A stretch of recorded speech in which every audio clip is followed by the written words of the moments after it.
When asked what it was like to reflect on these questions, Rick responded it was empowering. He loves discussing his culture and history, where they come from, and their beliefs. Excuse me. He did say, though, mathematically, they will disappear. But elders say that they would rather die and take it with them than have others misconstrue it. But that terrifies Rick. And the fact that others don't know about his culture, including his sister and his cousins.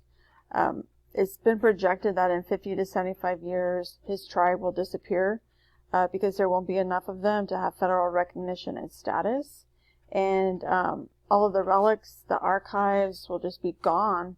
They'll no longer be protected, and there won't be people left to pass it on.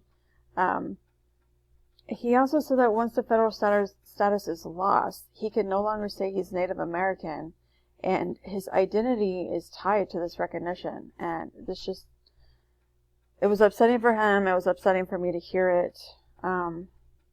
He said, "Who am I without my people? What happens when no one remembers?"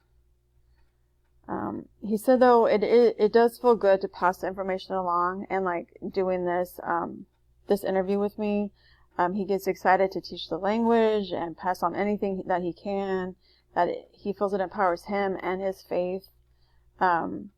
He then shared that there is so much more that he could teach me, including how they helped with the Underground Railroad, how there were Pueblo code talkers, and that one still lives on the reservation.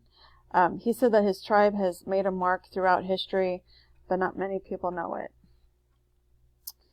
And after reading Mind, Body, Emotions, and Spirit, Reaching the Ancestors for Healing, I reached back out to Rick and asked about the medicine wheel, burning tobacco, healing through storytelling, and using sweat lodges, because the article was general and said Aboriginal Native American concepts, and Rick hadn't mentioned any of that, so I kind of wanted to find out about it. And he responded that the medicine wheel is mainly a symbol of unity for them, that they don't heal through tobacco or storytelling, but they do believe in medicine, which is that intention and willpower affect our health, is what he said.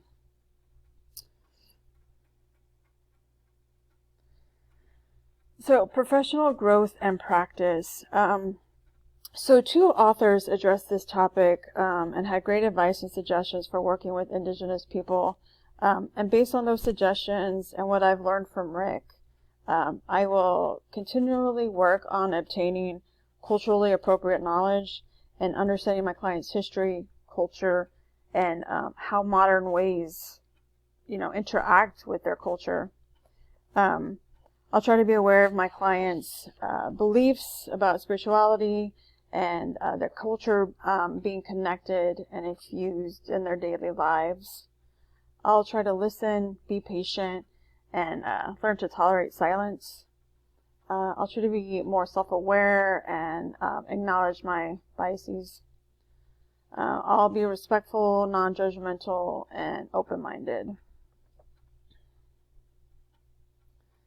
So, practice implications. So, the micro level, I feel that social workers should be culturally competent and have cultural humility.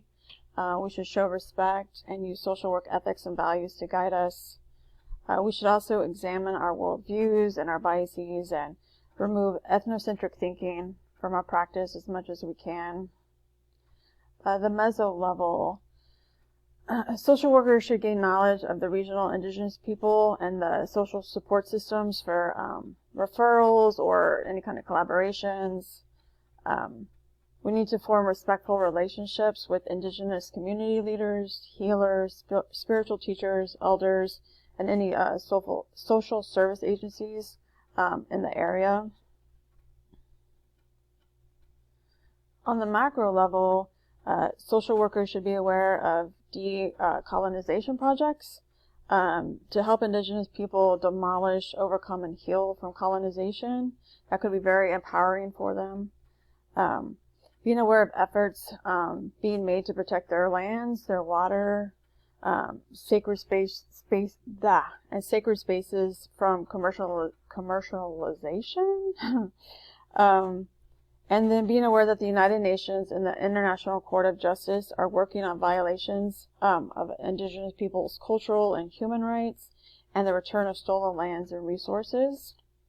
I think all of that is super helpful to know and empowering to our Indigenous clients, and something, you know, that we could get on board with and advocate for as well.